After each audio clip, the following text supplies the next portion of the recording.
चुप करके बैठो। अरे आज यहाँ बैठे हुए हो, हवाई जहाजों में चलते हो और उनमें चलते हो, किसने दिए, किसने बनाए? आज स्कूल कॉलेज यूनिवर्सिटी किसने बनाए? IIT किसने बनाई? MMT किसने बनाए? जिसमें आज आप दिखाई दे रहे हो। क्या किया है 6 साल में? केवल भारत को तोड़ने की कोशिश की है, भारत को बांटने की कोशिश की है और कुछ नहीं किया है। मोहम्मद गौरी को किसने बुलाया था?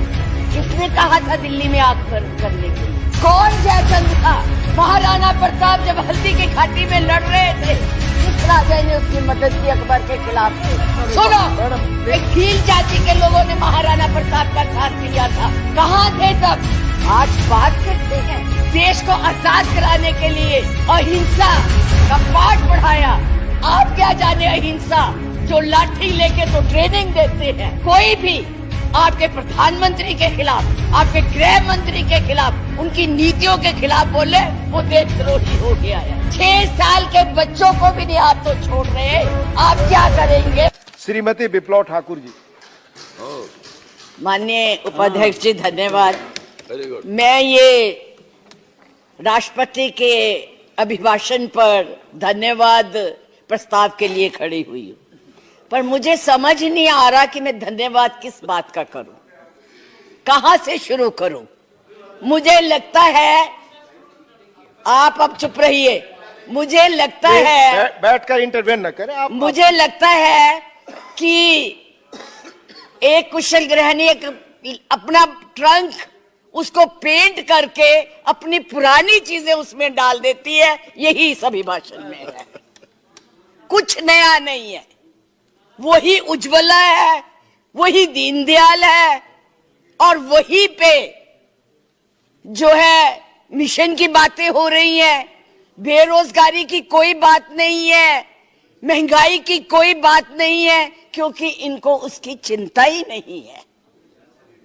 ये नौजवानों के लिए कुछ करना ही नहीं चाहते। आज विद्यार्थी जो पूरे देश में झंडा लेके खड़े हैं, उनको अपने भविष्य का फिक्र है कि हम डिग्री तो ले लेंगे पर नौकरियां कहां से लाएंगे, क्योंकि इस अभिभाषण में उसका कोई जिक्र ही नहीं है। ये अभिभाषण ऐसे लगता है जैसे मुंगरी लाल के सपने दिखाए जा रहे हैं। मुंगरी लाल के 2014 में भी दिखाए थे, अभी भी दिखाए रहे हैं। अभी राणा जी बोल के गए, राणे कि जी कांग्रेस भी मैनिफेस्टो देती थी, हमने करके दिखाया है। आज अगर आप गरीबी की रेखा से नीचे देखे तो लोगों का हुआ है। अरे आज यहाँ बैठे हुए हो, हवाई जहाजों में चलते हो और उनमें चलते हो, किसने दिए, किसने बनाए? आज स्कूल कॉलेज यूनिवर्सिटी किसने बनाए? IIT किसने बनाई? MMT किसने बनाई? जिसमें आज आप दिखाई दे रहे हो। क्या किया है 6 साल में? केवल भारत को तोड़ने की कोशिश की है, भारत को बांटने की कोशिश की है और कुछ नहीं किया है। बस वही करो। आज आप लोग इस देश को इस तरह से बांटना चाहते हैं।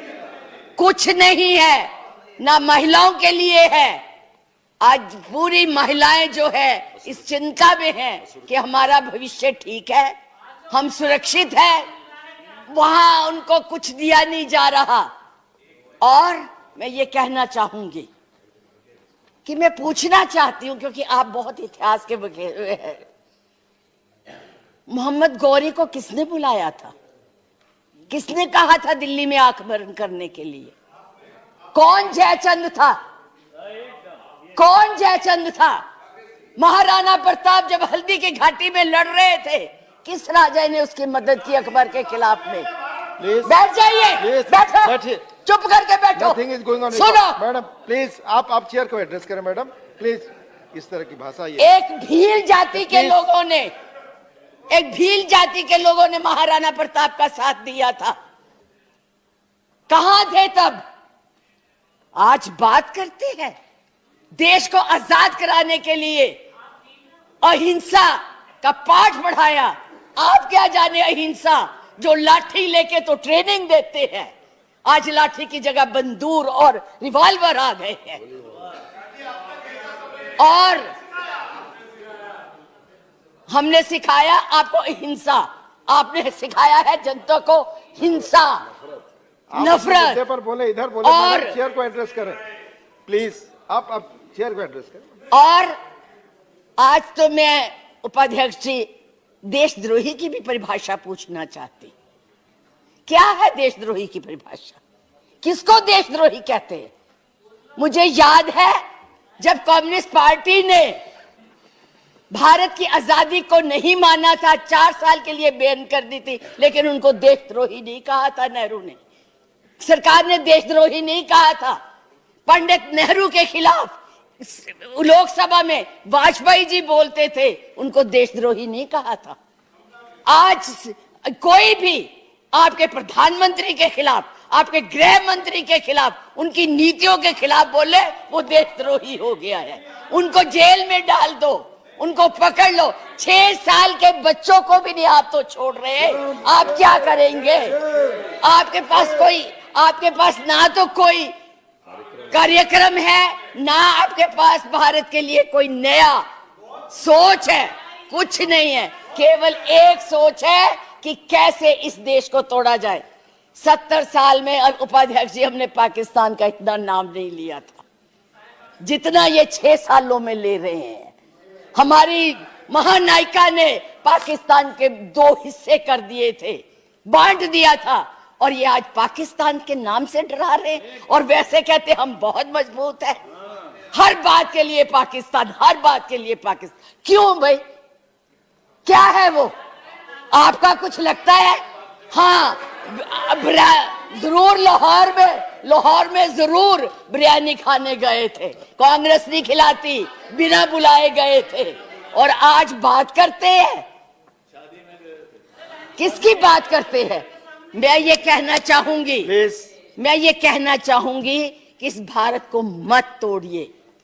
बड़ी मुश्किल से पटेल नेहरू ने इकट्ठा किया है, आप तोड़ रहे हैं। आप नहीं कहते हैं, आप तोड़ रहे हैं, इसका विभाजन कर रहे हैं, लोगों को बांट रहे हैं। मैडम आप चेयर को एड्रेस करें, आपस में चर्चा करें। मैं तो उनको एड्रेस ही नहीं करती जी, मैं उनको समझती कुछ नहीं हूँ।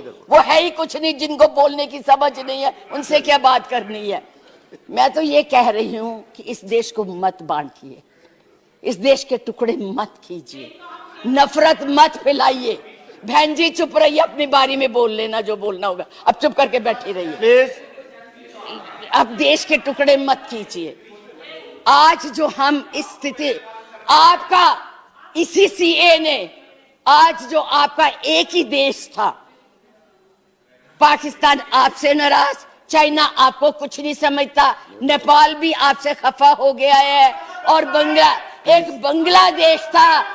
बांग्लादेश था जिसको भी आपने इस सीएए से नाराज कर दिया है। आज वो भी सोच रहे, उसके 4 मंत्रियों ने अपना प्रोग्राम कैंसिल किया। एक उसमें कि इस देश में ऐसी बातें हो रही है, इतना ज्यादा। आप कहते हैं कि यूरोपियन यूनियन को हक नहीं है बोलने का, प्रस्ताव लाने का, तो उनके एमपी क्यों ले आए थे? उनको कश्मीर क्यों ले गए थे?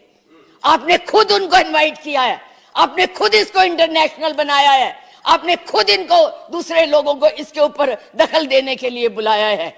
और उन्हें नहीं बुलाया जब तक हमारी सरकारें थी, किसी की हिम्मत नहीं पड़ती थी हमारे देश की तरफ देख ले। आप लोगों ने किया है ये सब, अपनी करतूतों को छुपाने के लिए उन लोगों की मदद ले रहे हैं। आपके पास कोई प्रोग्राम नहीं है, आपके पास कोई कार्यक्रम नहीं है, केवल एक कर्म है कि गोली से उड़ा दो जी, मार दो जी, खिला दो जी, यही आपकी यही आप करने जा रहे हैं। इसलिए मैं आप लोगों से कहती हूं कि इस देश को मत बांटिए, इस देश की एकता को बनाए रखिए। इस देश में जो भी यहाँ है, आज वो सदियों से रह रहे हैं, अभी नहीं आए हैं। अब पाकिस्तान और बांग्लादेश, अरे भाई वो तो है ही इस्लामिक कंट्रीज, उनके बारे में क्या बोलना है? हम तो सेकुलर, हम तो धर्म को मानते हैं। किस धर्म की बात आप करते हैं? किस राम की बात करते हैं जिसने अपनी मर्यादा को रखने के लिए जनता की बातें सुनी थी? उस जनता की बात सुन के उसने सीता को वनवास भेज दिया, और आप लोग बात तक नहीं करना चाहते। किस राम राज्य की बात करते, किसको पूजते हैं आप? मंदिर बनाइए, जरूर बनाइए, लेकिन उनके आदर्शों को भी मानिए, उनकी बताई हुई बातों को भी मानिए। सिर्फ केवल कहने से बात Madam, नहीं please बनती है, conclude now. ऊंचे ऊंचे भाषण देने से नहीं बात बनती। इसलिए मैं यही कहूंगी कि इस देश को मत बांटिए, एक रहने दीजिए, ये नफरत मत फैलाइए। ये आपके लिए भी और हमारे लिए भी बहुत खतरनाक। धन्यवाद। बहुत बहुत धन्यवाद। धन्यवाद। लाइव टीवी, सच सबसे आगे।